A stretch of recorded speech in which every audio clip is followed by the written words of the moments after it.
बच्चों एक बार फिर से स्वागत है आपका अपने YouTube चैनल श्री गुरुकुल में। और आज हम बात करने वाले हैं क्लास 10th के मैथ के चैप्टर त्रिभुज के बारे में। कौन सा चैप्टर है सर? ये त्रिभुज है। और त्रिभुज का हमने सबसे पहले बेसिक पढ़ लिया था बच्चों, फिर हमने एक्सरसाइज 6.1 को हल कर लिया था।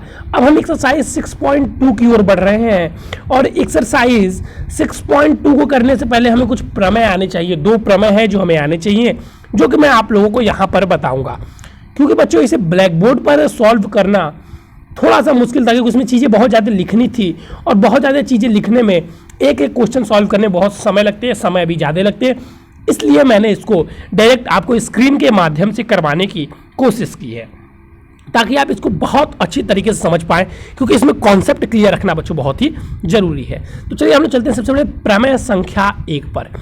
यदि किसी त्रिभुज की, देखिए प्रमेय में आपको पूरा प्रमेय रटना नहीं है, मैं फिर से बता रहा हूँ, प्रमेय आप लोगों को पूरा रटना नहीं है। प्रमेय नहीं पूछा जाएगा, एक निश्चिंत रहिएगा आप लोग।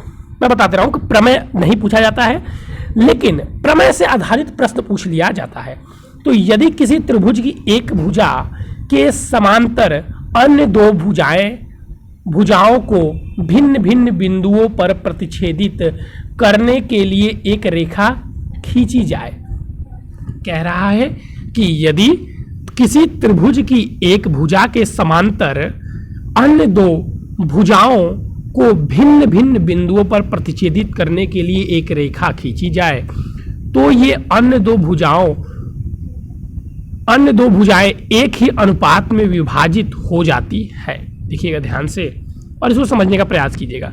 इस प्रमेय को हम थेल्स प्रमेय भी कहते हैं। देखिए, अगर आपसे कोई थेल्स का प्रमेय भी बोलेगा तो हम लोग इसी प्रमेय को किसका प्रमेय भी कहते हैं? थेल्स का प्रमेय भी कहते हैं। देखिएगा, दिया है कि त्रिभुज ABCD जी है, ये ABCD है, जिसमें रेखा DE BC के समांतर AB को BC के समांतर है, और ये AB को बिंदु D पर तथा AC को बिंदु E पर प्रतिच्छेदित करती है। यानी कि जो चीज़ ये हमने लिखा हुआ था उसी को हमने देख लिया कि एक त्रिभुज के समांतर भुजा 2 बिंदुओं पर प्रतिच्छेदित कर रही है, तो एक ही अनुपात में विभाजित करती है। उसको अब हम लोग चेक करेंगे, ठीक है। चलिए, तो हम चलते हैं प्रमेय की सॉल्यूशन की ओर। देखिए, सिद्ध करना है हमें क्या? हमें सिद्ध करना है AD बटे DB। अगर आप यहाँ पे फिगर देखते हैं तो AD बटे DB बराबर क्या होगा? AE बटे EC। हमें यही सिद्ध करना है। तो इसे सिद्ध करने के लिए देखिए, रचना जो होगी हमारी क्या हो जाएगी? BE तथा CD को मिलाए और EF। देखिए यहाँ पे लंब खींचा गया है, एक लंब ये और एक लंब ये, एक लंब ये और एक लंब, ठीक है। तो यहां से लंब खींचा गया है। तो अब उत्पत्ति, हम त्रिभुज का क्षेत्रफल निकाल रहे हैं। त्रिभुज का क्षेत्रफल, एक त्रिभुज ADE का क्षेत्रफल, त्रिभुज ADE का क्षेत्रफल, और दूसरा त्रिभुज BDE का क्षेत्रफल। अगर आप देखें यहाँ पे तो B और D और E, ये जो त्रिभुज है, ये ADE ये त्रिभुज और ये त्रिभुज का क्षेत्रफल को हम एक दूसरे से भाग दे रहे हैं। तो त्रिभुज का क्षेत्रफल क्या होता है सर? 1/2 लंबाई गुणे चौड़ाई। तो 1/2 DE गुणे फिर वही 1/2 लंबाई गुणे आप आधार गुणे ऊंचाई भी कहते हैं। तो हमने इसी प्रकार फिर हमने 2 त्रिभुज ले लिए, ADE और DCE। ADE और इस बार D और ये C और ये E, ये 2 त्रिभुज हमने ले लिए, ठीक है। इन दोनों का भी हमने अनुपात निकाला और इन दोनों का भी हमने अनुपात निकाला क्षेत्रफल का। तो इन दोनों का अनुपात निकालने के बाद आया बच्चों AD बटे DB, और इसका आया AE बटे EC। अब क्योंकि त्रिभुज BDE और EDC एक आधार DE तथा समांतर रेखाएं BC तथा DE के बीच बने 2 त्रिभुज है, अतः इनका जो क्षेत्रफल होगा वो बराबर होगा। इसलिए समीकरण 1, 2, 3 से AD बटे DB बराबर होगा AE बटे EC, ठीक है। उप प्रमेय, अब इसकी सहायता से हम और प्रमेय इसमें उप प्रमेय कर सकते हैं। तो देखिए, AD बटे EE बटे DB बटे, ठीक है। तो ये जो हमने यहाँ पे करना था वो चीज़ हमने यहाँ पे सिद्ध कर दिया, इति सिद्धम। और एक उप प्रमेय, देखिए इसको भी आप लोग देख लेंगे दोनों पक्षों में जोड़ने पर। तो AD बटे AB जो बराबर होगा वो क्या होगा? AE बटे AC, ठीक है, ठीक है सर। तो देखिए अब जो यहाँ पे आप ये प्रमेय पढ़ें, ये प्रमेय आपको याद होना चाहिए, ये सूत्र की तरह आपको याद होना चाहिए कि अगर कोई त्रिभुज के समांतर कोई दो भुजा दोनों बिंदुओं पर प्रतिच्छेदित करती है तो इन दोनों रेखाओं का जो अनुपात होगा वो बराबर होगा। इसको आप लोगों को याद करके चलना है, ठीक है सर। चलिए, मेन प्रमेय सिद्ध करवाने का उद्देश्य यही होता है। अब दूसरा प्रमेय देखिएगा, प्रमेय 2। यदि एक रेखा किसी त्रिभुज को दो भुजाओं को एक ही अनुपात में विभाजित करे तो वह तीसरी भुजा समांतर होगी। अभी जो हमने चीजें पढ़ा कि अगर एक तीसरी भुजा है जो एक तीसरी भुजा के समांतर है, अभी हम पढ़ के आ रहे हैं ना, इसके समांतर है और दो बिंदुओं पर प्रतिच्छेदित करती है, तो सिद्ध कीजिए कि जो अनुपात होगा वो बराबर होगा। अब इसमें जस्ट पीछे वाले का उल्टा, पहले का उल्टा, कि अगर दो बराबर अनुपात में विभाजित करती है तो सिद्ध कीजिए कि वो तीसरी रेखा की क्या होगी, समांतर होगी। ठीक है भाई, ये हमें सिद्ध करना है। हमें यहाँ पे सिद्ध करना है जो DE है वो समांतर है BC के। देखिए ये बहुत छोटा सा ही है। देखिए ये चीज हमें दिया हुआ था, ठीक है, ये चीज हमें दिया हुआ था। तो ABC में BE और AD समांतर नहीं है, माना, हम लोग ये चीज मान लेते हैं कि क्या है, ये समांतर नहीं है। तो इस स्थिति में जो अब रेखा DF, जो हमने रेखा DF वहां से खींची है, वो BC के समांतर खींचे जो कि AC पर है, तो F को प्रतिच्छेदित करती है, तो ये करेगा आधारभूत समानुपाती प्रमेय या थेल्स के प्रमेय के अनुसार। समीकरण के दोनों पक्षों में हम एक जोड़ दें तो हमें ये प्राप्त होता है, यानी कि EC बराबर FC प्राप्त होता है। तो इस प्रकार EC बराबर FC दोनों सेम नहीं है, ठीक है, बिंदु F और E समपाती हैं, मतलब जो बिंदु E है वो CF के समपाती है, अतः हम क्या कर सकते हैं, DF और DE समपाती है। चूंकि DF DP से समांतर है अतः DE भी BC के समांतर होगा। बहुत सिंपल तरीके से, ये बहुत आसान प्रमेय था, बस एक जोड़ देना था आपको। उसी में हमने माना कि जो E है वो समांतर नहीं है, तो उसके समांतर हमने एक DF खींच दिया और फिर यहाँ पे F रख दिया, समानुपाती प्रमेय के अनुसार जो पीछे हमने प्रमेय रख के आया, और फिर उसमें हमने 1 जोड़ दिया। फिर हम पाते हैं कटकटा के मिलता है हमें EC बराबर FC। अब क्योंकि जब EC FC के बराबर है, इसका मतलब ये हुआ कि E और F समपाती है। जब E F समपाती है तो जब FD समांतर था BC के, तो ED भी समांतर होगा BC के। तो ये आपको वही प्रमेय है, बस आपको एक भी प्रमेय याद होगा तो आपका काम चल जाएगा। लेकिन मैंने आपको यहाँ पे सिद्ध करना भी उसे समझा दिया, बस एक जोड़ देना है उसका प्रमेय लगाकर। अब हमारा जो उद्देश्य सीखने का था वो यहाँ पे पूरा होगा। हमारा जो उद्देश्य था वो इस प्रश्नावली में आने वाले, ये जो प्रश्नावली आपको 7.2 दिखाई दे रही है, इस प्रश्नावली में आने वाले प्रश्न को हल करने के लिए वो दो प्रमेय सीखने आवश्यक थे, जो हमने दोनों प्रमेय देख लिए। हमने प्रमेय क्या देखे, मैं एक बार फिर से आप लोगों को रिपीट कर देता हूं, ध्यान दीजिएगा कि एक बार देखिए यहाँ पे कुछ बच्चे अगर ध्यान में नहीं आए तो जो चीज़ें उन्हें याद रखनी है इंपॉर्टेंट वही बता देता हूँ कि अगर कोई त्रिभुज है ABC, अगर इसके तीसरी भुजा के समांतर हमें कोई भुजा खींचे जो दोनों भुजाओं को किसी बिंदु पर प्रतिच्छेदित करे, तो वो दोनों भुजा एक दूसरे के पहली बात समांतर होगी।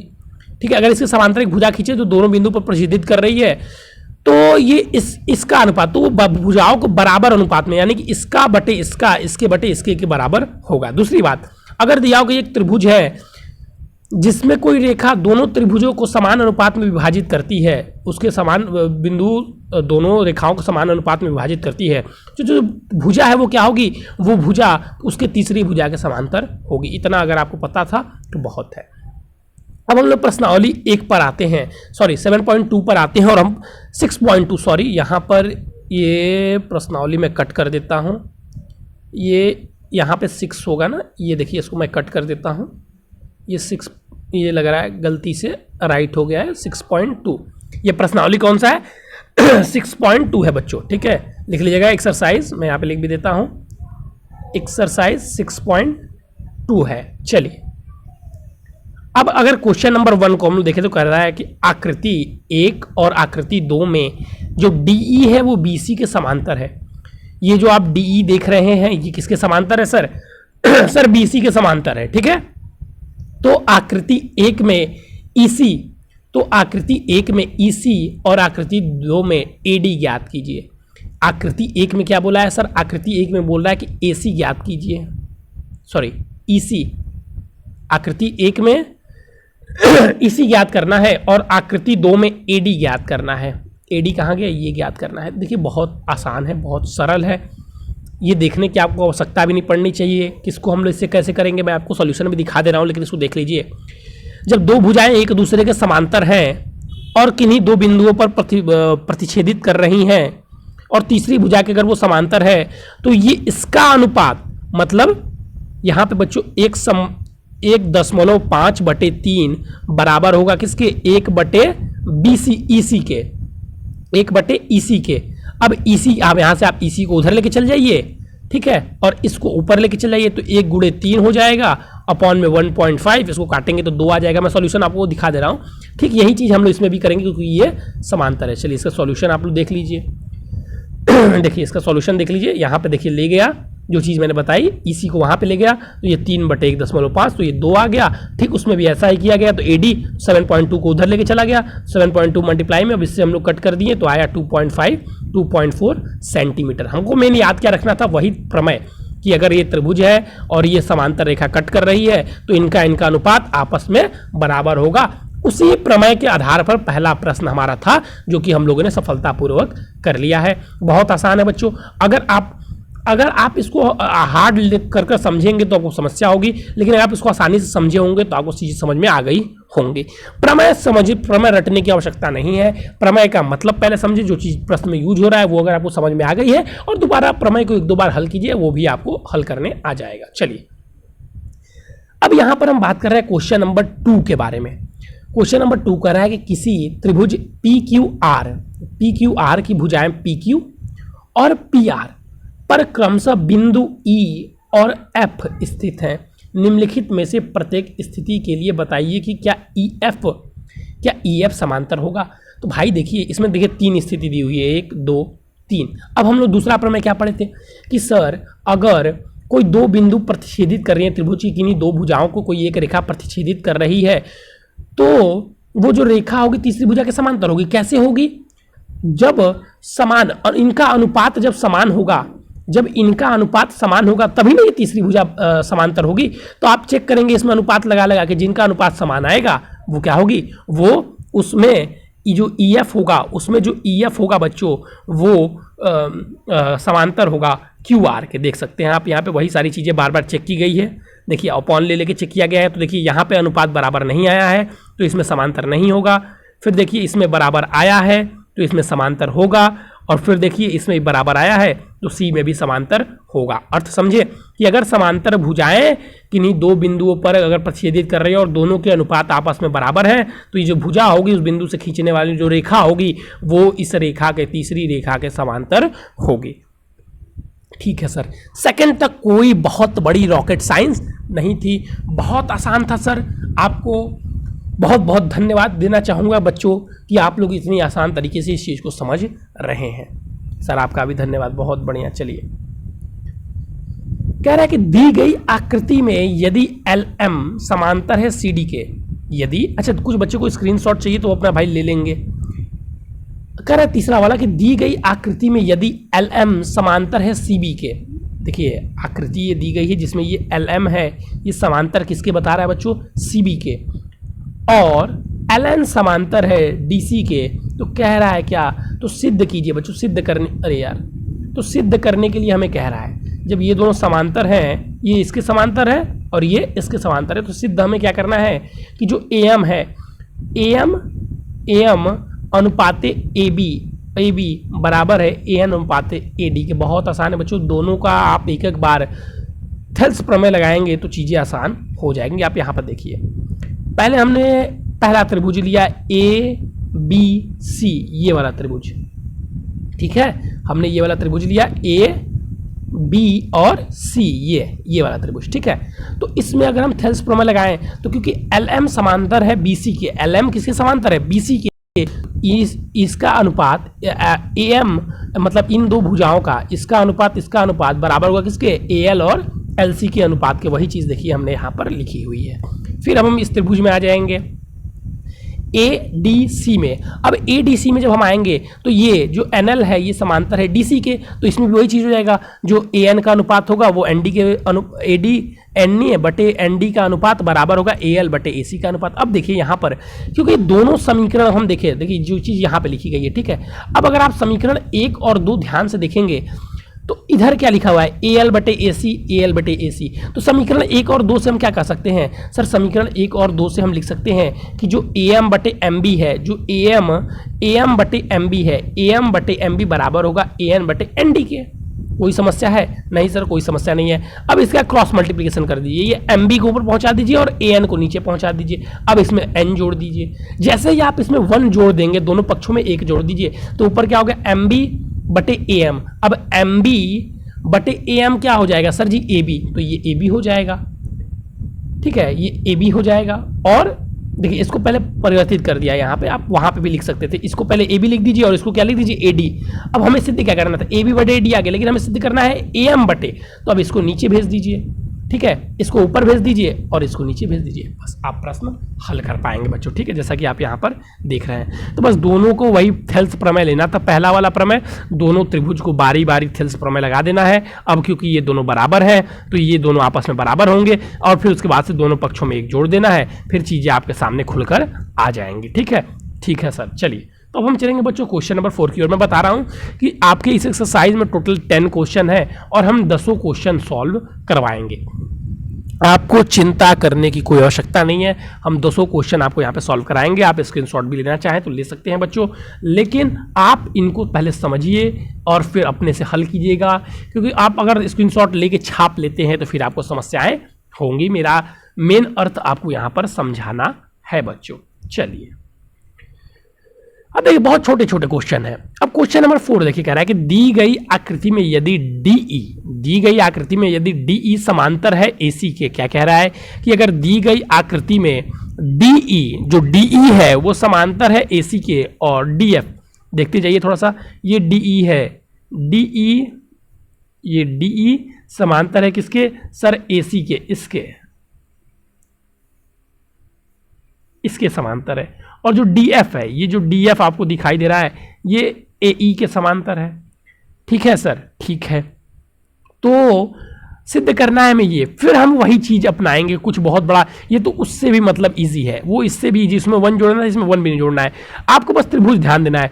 तो देखिए ये जो दोनों समांतर है, तो एक ऐसा त्रिभुज लीजिए, एक ऐसा त्रिभुज लेंगे हम जिसमें दोनों समांतर वाली भुजाएं एक साथ है। तो देखिए अगर हम ले रहे हैं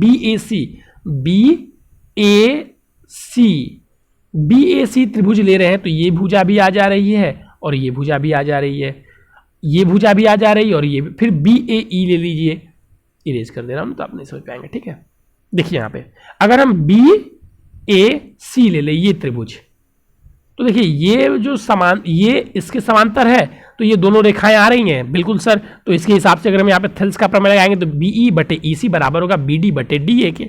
अब दूसरी भुजा देखिए, अब दूसरा त्रिभुज देखिए BAE, हमें ऐसा त्रिभुज लेना है जिसमें वो भुजा आ जाए BAE। अब अगर हम इस त्रिभुज को लें तो देखिए ये भुजा समांतर है किसके सर, ये भुजा समांतर है इसके, तो ये दोनों आ गई, तो फिर वहां से आप लिख सकते हैं। तो हमें यहां पर बस दिमाग ये लगाना था त्रिभुज लेने में, और त्रिभुज हम कौन सा लेंगे जिसमें दोनों समांतर भुजाएं आपस में आ जाए। फिर देखिए यहां पर भी थेल्स प्रमेय लगा दिया हमने। फिर देखिए क्योंकि ये दोनों सेम ही है, तो समीकरण 1 और 2 से ये दोनों आपस में बराबर हो जाएगा, और यही हमें क्या करना था, सिद्ध करना था। तो इति सिद्धम बच्चों, इति सिद्धम। चलिए सर, ठीक है। अब क्वेश्चन नंबर 5, सब में बस आपको त्रिभुज लेना सीखना है। देख सकते हैं आप, सब में बस त्रिभुज ही लेना है और कोई बड़ी रॉकेट साइंस लगाने की जरूरत नहीं है, बस त्रिभुज लेना सीख लीजिए। देखिए, और त्रिभुज कौन सा लेंगे वो भी मैं बता ही दे रहा हूँ साफ साफ शब्दों में कि हम भाई त्रिभुज वही लेंगे, हम त्रिभुज वही लेंगे।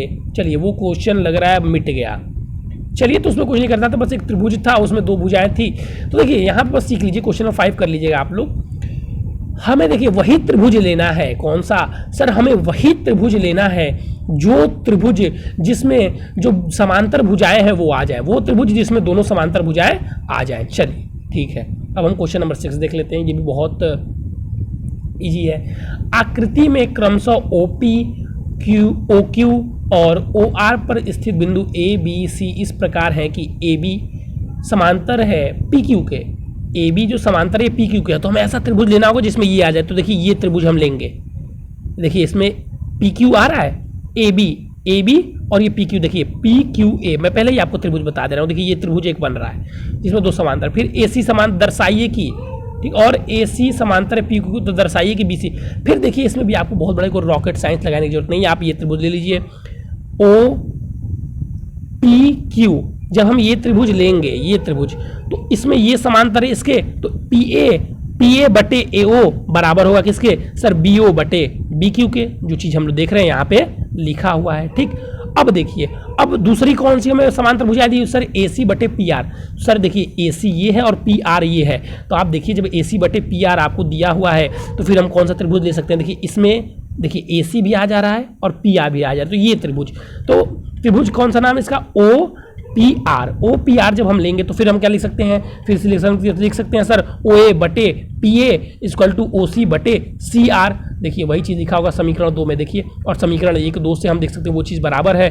तो ये चीज़ जब ओ सी, देखिए अब ओ ए पी बराबर है इसमें भी और इसमें भी है ओ ए पी, समीकरण एक दूसरे ये समीकरण बन जा रहा है। अब देखिए क्योंकि ओ बी बटे बी क्यू बराबर है ओ सी बटे सी आर के, तो इससे हम क्या सिद्ध कर सकते हैं, ओ बी बटे बी क्यू बराबर है ओ सी बटे सी आर के। तो ये कब संभव है, जब बी सी समांतर होगा क्यू आर के, यही चीज़ देखिए यहाँ पे लिखा गया है, समझ रहे हैं। तो त्रिभुज ले आना चाहिए बस।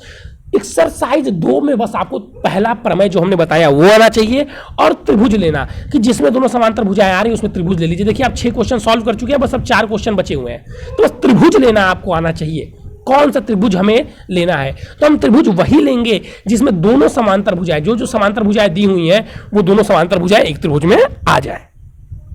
ठीक है, फिर दूसरे भुज में दूसरे दोनों समांतर भुजाएं। ठीक है सर, चीजें समझ में आ रही हैं, तो देखिए अब क्वेश्चन नंबर हम 7 देखते हैं। बहुत ये भी छोटा सा ही क्वेश्चन है, इसमें भी बस वही चीजें आपको करनी है। प्रमेय 6.1 का प्रयोग करते हुए सिद्ध कीजिए कि किसी त्रिभुज की एक भुजा के मध्य बिंदु से होकर दूसरी भुजा के समांतर खींची गई रेखा तीसरी भुजा के समद्विभाजित करती है। ये हमें सिद्ध करना है। तो देखिए मान लीजिए त्रिभुज जो ए बी सी है, ए बी का मध्य बिंदु डी है, ए बी का मध्य बिंदु क्या है, डी है, तो ए बी बटे ए डी करेंगे जब मध्य बिंदु हो जाएगा तो इक्वल टू 1 आएगा। क्योंकि अगर मान लीजिए देखिए ये 4 है और हम बोल दिए डी, ये मान लीजिए, रुक एक सेकंड, यहाँ पे देखिए आप, जैसे हम बोल दिए आपसे कि ये ए बी भुजा है जो उसकी लंबाई 4 से 4 है, ठीक है, 4 सेंटीमीटर है। अब हम बोल दिए डी इसका मध्य बिंदु है, तो इसका मतलब क्या हुआ कि जो ए डी है वो 2 है और जो बी डी है वो भी क्या है, 2 है। तो अगर बात की जाए 2/2 क्या हो जाएगा सर, कट के 1 हो जाएगा। तो वही चीज़ें ना वहाँ पे भी लिखी हुई है, यहाँ पे कोई अलग चीज़ें थोड़ी ना लिखी हुई है। जी सर, वही चीज़ें लिखी हुई है, समझ में आ गया। इसीलिए ए डी बटे और डी बी क्या हो गया, इक्वल टू 1 हो गया। ठीक है सर, बिंदु डी से होती हुई रेखा एल खींची गई जो कि ए सी को ई पर मिलती है तथा एल जो है वो बीसी के समांतर है, तो आधारभूत प्रमेय के अनुसार क्या लिख सकते हैं, आधारभूत प्रमेय के अनुसार ये चीज लिख सकते हैं। आधारभूत प्रमेय के अनुसार क्या लिख सकते हैं, जो हमने थेल्स का प्रमेय पढ़ा था कि दोनों भुजाएं आपस में एक दूसरे को विभाजित करती है, वही चीज हमने लिख दिया। अब हमें पढ़ा था कि एडी बटे डीसी जब मध्य बिंदु है तो ये 1 के बराबर होगा, तो यहाँ पे ए बटे ईजी भी 1 आ गया। इससे क्या हुआ, ए बराबर है इसी के, इसका मतलब क्या हुआ कि इसलिए ई एसी का मध्य बिंदु है, अतः त्रिभुज की एक भुजा मध्य बिंदु से होकर जाने वाली दूसरी भुजा के समांतर खींची गई रेखा तीसरी भुजा की क्या होगी, समांतर होगी। समांतर होगी, यही सिद्ध कर दिया हमने। ठीक है, क्योंकि ये थेल्स का जब प्रमेय सिद्ध कर दिया तो ये मतलब इसका समांतर होगा, और ये ई मध्य बिंदु हमें सिद्ध करना था, जो कि हम लोगों ने कर दिया। ठीक है बच्चों, चलिए बहुत बढ़िया। अब क्वेश्चन नंबर आपको 8, 9 और 10 करने हैं। तो बहुत छोटे छोटे क्वेश्चन है, देखिए आप देख सकते हैं, ये हो गया 8, ये हो गया 9 और ये हो गया 10। तो मैं आपको 10 वाला नहीं बताऊंगा, 10 वाला आपको मैं नहीं बताऊंगा, बस 9 तक ही आपको बताऊंगा, क्योंकि एक क्वेश्चन आपको अपने से प्रयास करने होंगे। ये क्वेश्चन भी मैं आपको नहीं बताऊंगा, 8 वाला भी बहुत ईजी है, सेम वाला है, मध्य बिंदु वाला, तो इसको भी आप अपने से ही करेंगे। चलिए 9th क्वेश्चन हम लोग देखेंगे और यही हम लोगों का लास्ट क्वेश्चन रहेगा। त्रिभुज, अच्छा जिसको स्क्रीनशॉट लेना है वो ले लीजिए। सेम चीज़ है इसलिए मैं बता रहा हूँ, देखिए मध्य बिंदु बराबर 1 हो जाएगा। जब 1 है तो ये 1 के बराबर हो जाएगा, तो एडी बटे एडी, तो इसलिए बीसी जो डी होगा बीसी के समांतर, पिछले वाले प्रश्न का सेम, तो ये थेल्स प्रमेय सिद्ध हो गया। ठीक है, चलिए सर, न चाहते हुए भी मुझे बताना ही पड़ा, तो बच्चे कहते सब बताए नहीं यार। 10th वाला तो निश्चित बता दूंगा। त्रिभुज ए बी डी सी एक समलंब है, ठीक है, जिसमें एडी, अब देखिए यही देखना है, समांतर बस देखना है हम लोग को, समांतर कौन कौन सा है। एडी जो है ये समांतर है डीसी के, एडी समांतर है डीसी के, गलत लिख दिया है क्या भाई, एबी समाचार, एबी, ये एबी बोला है ना, एडी नहीं, एबी समांतर है डीसी के तथा इसके विकर्ण परस्पर बिंदुओं पर प्रतिच्छेदित करते हैं तो दर्शाइए कि जो AO है, ये देखिए AO बटे BO, AO बटे BO बराबर है CO बटे C। कुछ नहीं आपको करना है, थेल्स प्रमेय लगा दीजिए। कुछ भी नहीं आ रहा है मैं कहता हूँ थेल्स प्रमेय लिखा दीजिए। जो सिद्ध करना है उसको देख लीजिए। अब देखिए ये दोनों किस त्रिभुज में आएंगे, ये दोनों किस त्रिभुज में आएंगे खोजिए। सर ये दोनों किस त्रिभुज में आएंगे, ACD, ACD। सर ACD अगर हम ले रहे हैं तो इसमें तो एक ही आ रहा है। तो देखेंगे अगर आप ACD ध्यान से, तो पहले हमें इसमें कुछ करना पड़ेगा। हमें रचना की EOF जो कि समांतर है AB के और CD के। जब ये CD के और AC के समांतर है तो हमने ये त्रिभुज लिया, एक बार इसमें ये आएगा, एक त्रिभुज लिया एक बार इसमें ये आएगा, और हमने इसको समांतर रचना की है। एक बार ये त्रिभुज लेंगे और एक बार ये त्रिभुज लेंगे, दोनों त्रिभुज लिया और हमने यहाँ पर क्या लगाया सर, यहाँ पर हमने थेल्स का प्रमेय लगाया। तो उनके अनुपात क्या होंगे, तो देखिए ये जब इसके समांतर है तो इसका अनुपात इसका अनुपात इसका अनुपात इसके अनुपात के बराबर होगा। ठीक इसमें भी अगर आप देखेंगे तो इसका अनुपात इसका अनुपात इसके अनुपात इसके अनुपात के बराबर होगा। जी सर जी, ये चीज तो होगा। तो दो समीकरण बन गए अगर आप देख रहे होंगे तो। और समीकरण 1 और 2 से हम क्या लिख सकते हैं, समीकरण 1 और 2 को अगर हम मिलाएं तो हम लिख क्या सकते हैं, AE बटे हम लिख सकते हैं बच्चों समीकरण 1 और 2 से AO बराबर है OBC के। और फिर अगर हम इसको सीधा कर दें तो हमें यही तो सिद्ध करना था, इसको इधर मल्टीप्लाई कर दे और इसको इधर। तो बस हमने भुजाएं ली, एक इसमें रचना करना था। ठीक इसी प्रकार अगर आप लोग 10th में भी देखेंगे तो एक रचना करना रहेगा, वो आप लोग खुद से करेंगे। तो बस रचना करना था और थेल्स का प्रमेय लगाना था।